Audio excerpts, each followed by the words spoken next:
Hi friends, this is RP. ఈ వీడియోలో 13th సెప్టెంబర్కి నిఫ్టీ, బ్యాంక్ నిఫ్టీ లెవెల్స్, దాంతోపాటుగా కొన్ని స్టాక్స్కి మనం టెక్నికల్ లెవెల్స్ చూద్దాం. ఈరోజు Nifty all time high, record break, all time హైలో క్లోజ్ అయింది. 25,388.9, 470 పాయింట్స్ పాజిటివ్గా క్లోజ్ అయింది.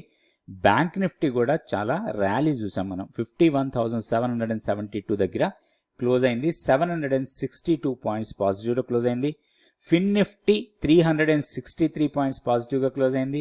మిడ్ క్యాప్ నిఫ్టీ వచ్చి 13,275 దగ్గర క్లోజ్ అయింది. 158 పాయింట్స్ పాజిటివ్లో క్లోజ్ అయింది. సెన్సెక్స్ 1,263 పాయింట్స్ పాజిటివ్గా క్లోజ్ అయింది. ఓవరాల్గా బ్రాడ్గా మార్కెట్ అంతా కూడా ఒక మంచి ర్యాలీలో క్లోజ్ అయింది ఈరోజు. సో నిఫ్టీ 50 స్టాక్స్లో ఆల్మోస్ట్ ఆల్ స్టాక్స్ పాజిటివ్గానే క్లోజ్ అయ్యాయి. సో టాప్లో ఉంది హిండాల్కో 4.49% పాజిటివ్గా క్లోజ్ అయింది. తర్వాత Bharti Airtel, NTPC, Shriram finance, M&M, Eicher motors, ONGC, Wipro, ఇట్లా స్టాక్స్ అన్ని కూడా పాజిటివ్. ఇప్పుడు చెప్పిన స్టాక్స్ అన్ని కూడా మోర్ దెన్ 3% పాజిటివ్లో క్లోజ్ అయిన స్టాక్స్. సో ఒక్కసారి మనం టెక్నికల్ చార్ట్ చూద్దాం. నిఫ్టీకి మన లెవెల్స్లో చాలా మార్పులు వచ్చేసాయి ఈరోజు ఆఫ్టర్ మార్కెట్. సో మనం గతంలో అనుకున్న లెవెల్స్లో చాలా చేంజెస్ వచ్చాయి ఇప్పుడు, ఎందుకంటే మన కీ లెవెల్ షిఫ్ట్ అయిపోయింది. మనం గతంలో అనుకున్న 25,160 మన కీ లెవెల్, దాన్ని బ్రేక్ చేసి దానికన్నా పైకి వెళ్ళిపోయాము. కీ లెవెల్ డౌన్ సైడ్కి వచ్చింది. ఇప్పుడు మనం బై అండ్ డిప్స్ మోడ్లోకి వచ్చాం. ఇంతకుముందు కీ లెవెల్ కన్నా కింద ఉన్నప్పుడు sell and rallies, so key లెవెల్ని బేస్ చేసుకొని మనం ట్రేడ్ చేసేటప్పుడు ఇప్పుడు బై అండ్ డిప్స్ మోడ్లోకి వెళ్ళొచ్చు. ఇప్పుడున్న లెవెల్స్ ప్రకారం higher side first resistance 25,510 or 515, ఒక 5 పాయింట్స్ జోన్.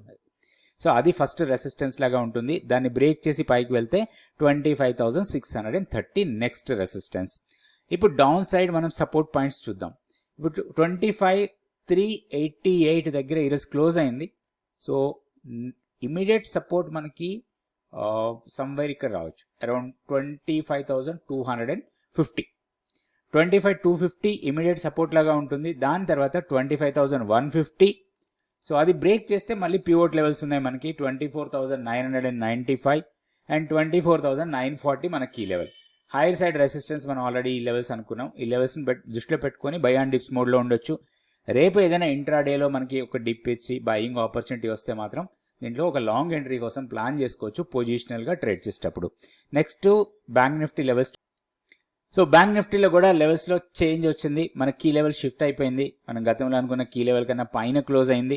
51,360 మన కీ లెవెల్ ఉండేది, ఇప్పుడు 772 దగ్గర క్లోజ్ అయింది. సో ఇప్పుడు key level down side 51,150. So 51,150 కన్నా పైన ఉన్నంత వరకు మనం బై అండ్ డిప్స్ మోడ్లో ఉండొచ్చు. ఇప్పుడు ఇమీడియట్ సపోర్ట్ 51,560 దగ్గర ఉంది. సో దానికన్నా కిందకు వస్తే మన కీ లెవెలే సపోర్ట్ లాగా ఉంటుంది, 51,150.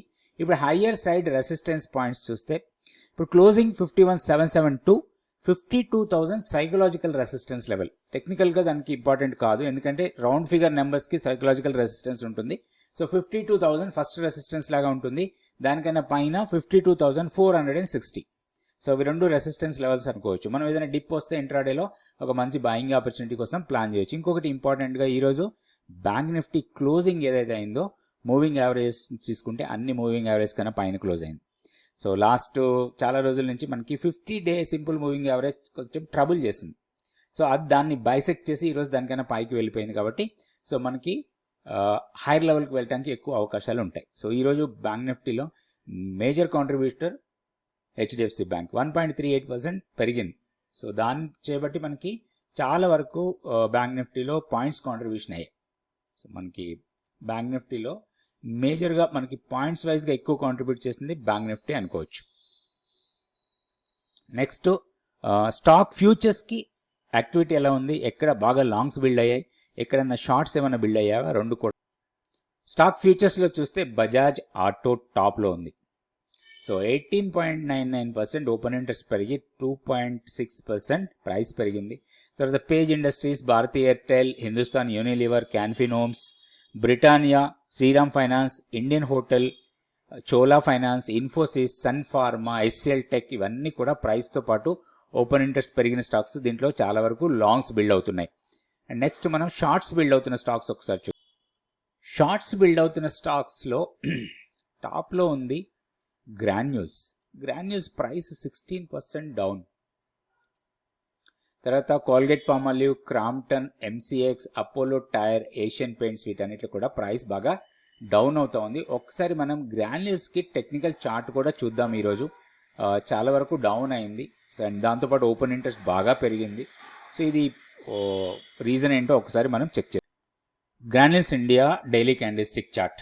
ఇక్కడ ఒక జోన్ని స్ట్రాంగ్గా డౌన్ సైడ్ బ్రేక్ చేసింది. ఇక్కడ కన్సాలిడేషన్ అయింది చాలా రోజులు. ఆగస్ట్ నుంచి ఇప్పటి వరకు ఒక రేంజ్లో కన్సాలిడేట్ అయింది 660 నుంచి 720 మధ్యలో. సో ఈ రోజు ఒక న్యూస్ బేస్తోని బాగా డౌన్ అయింది.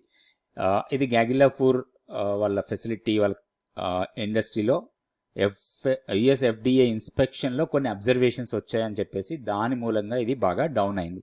అయితే ఇది రాబోయే రోజుల్లో దీంట్లో మనకి ఆపర్చునిటీ రావచ్చు. కొంచెం స్టాక్ని మానిటర్ చేస్తూ ఒక మంచి ఎంట్రీ పాయింట్ కోసం మనం ప్లాన్ చేసుకోవచ్చు. ఇక్కడ ప్రీవియస్గా అక్కడ కన్సాలిడేట్ ఇక్కడి నుంచి స్ట్రాంగ్ ర్యాలీ వెళ్ళింది. సో ఈ ర్యాలీ ఎక్కడైతే స్టార్ట్ అయిందో ఆ పాయింట్కి వస్తే మాత్రం దీంట్లో ఒక మంచి ఆపర్చునిటీ అనుకోవచ్చు. ఇంకొకటి మనం రీట్రేస్మెంట్ లెవెల్స్ కూడా చూడొచ్చు ఇందులో. సో మనకి ఇక్కడ నుంచి స్ట్రాంగ్ ర్యాలీగా ఇక్కడి వరకు వెళ్ళిన తర్వాత ఒక ప్రైస్ రీట్రేస్మెంట్ ఇది. సో 61.8% రీట్రేస్మెంట్ కన్నా కూడా కిందకు వచ్చింది. 78.6% రీట్రేస్మెంట్ లెవెల్ ఇది 542. సో ఈ లెవెల్స్ని కొంచెం మనం దృష్టిలో పెట్టుకొని దీంట్లో మనం ట్రేడింగ్ ఆపర్చునిటీ కోసం చూడాలి. ఇమీడియట్గా స్టాక్ ఇంత పడిపోయింది కదా అని జంప్ చేయకుండా ఎక్కడ మనకి ఒక పుల్ బ్యాక్ ఇస్తుంది, ఏ పాయింట్ దగ్గర ఒక స్ట్రాంగ్ మొమెంటం మళ్ళీ రివర్సల్ అవుతుందో చూసి అక్కడ ఎంట్రీ తీసుకుంటే దీంట్లో మనకి లాభాలు వచ్చే అవకాశం ఉంటుంది. ఇది గ్రాన్యూల్స్ ఇండియా. సో నెక్స్ట్ ఇంకొక స్టాక్ కూడా చూద్దాం. ఈ స్టాక్ వచ్చి జొమాటోలో ఒక మొమెంటం. గతంలో కూడా ఈ స్టాక్ని మనం 2-3 సార్లు అనాలిసిస్ చేసాము. టెక్నికల్గా లెవెల్స్ చూసాం దీనికి. సో ఇక్కడ సపోర్ట్ తీసుకొని ఇక్కడ గ్యాప్ అప్ వచ్చి ఈ బ్రేక్అవుట్ ఇచ్చింది. తర్వాత మళ్ళీ ఇక్కడ ఒక రెసిస్టెన్స్ పాయింట్ అనుకున్నాం. సో ఈ రోజు దీన్ని బ్రేక్ చేసింది. అంటే ఎప్పుడైతే ఒక లెవెల్ని బ్రేక్ చేస్తుందో ఇక్కడ మనం చూస్తే ఇక్కడ ఫస్ట్ లెవెల్ని బ్రేక్ చేసినాక ఒక ర్యాలీ, మళ్ళీ కొంత కన్సాలిడేషన్, తర్వాత ర్యాలీ, తర్వాత పుల్ బ్యాక్, ఇట్లా ర్యాలీ వెళ్ళి పుల్ బ్యాక్ ఇచ్చి ర్యాలీ వెళ్ళి పుల్ బ్యాక్ ఇచ్చిన తర్వాత బ్రేక్అవుట్స్ అన్నీ కూడా మనకి ఒక మంచి డీసెంట్ రిటర్న్స్ ఇస్తున్నాయి ఈ స్టాక్లో. అయితే ఈ స్టాక్లో ఇప్పుడు మనం హైయర్ సైడ్ రెసిస్టెన్స్ పాయింట్స్ చూస్తే 291 ఆర్ 292 లెవెల్ దగ్గర ఫస్ట్ రెసిస్టెన్స్, దాన్ని బ్రేక్ చేస్తే 318 వరకు వెళ్ళటానికి అవకాశం ఉంది. అయితే స్టాక్ కొంచెం పుల్ బ్యాక్ వచ్చిన తర్వాత అంటే 283 దగ్గర ఇప్పుడు క్లోజ్ అయింది. ఒక 5-6 రూపీస్ పుల్ బ్యాక్ ఇస్తే అంటే ఈ బ్రేక్అవుట్ లెవెల్ని రీటెస్ట్ చేస్తే దాంట్లో లాంగ్ ఎంట్రీ కోసం మనం ప్లాన్ చేయొచ్చు. అయితే దీంట్లో స్ట్రిక్ట్గా స్టాప్ లాస్ కూడా పెట్టుకోవాలి. 265 కన్నా కిందకి వెళ్తే కొంచెం మళ్ళీ కన్సాలిడేట్ కావచ్చు అండ్ మంత్లీ పివోట్ లెవెల్ వరకు కూడా డౌన్ సైడ్కి రావచ్చు ఆ లెవెల్ని బ్రేక్ చేస్తే. సో మనం దీంట్లో కొంచెం మానిటర్ చేస్తూ ట్రేడ్ చేసుకోవచ్చు. హైయర్ లెవెల్లో మనకి మంచి ప్రాఫిట్ బుకింగ్ ఏరియా అంటే 315 నుంచి 318 మధ్యలో ఒక 3 రూపీస్ జోన్ అది. అక్కడికి వచ్చినప్పుడు మనం ఈ స్టాక్లో ప్రాఫిట్ బుక్ చేసుకోవచ్చు. ఇది జొమాటో. రేపటి వీడియోలో మళ్ళీ 2 stocks Nifty, bank Nifty levels చూద్దాం. Thank you so much for watching this video.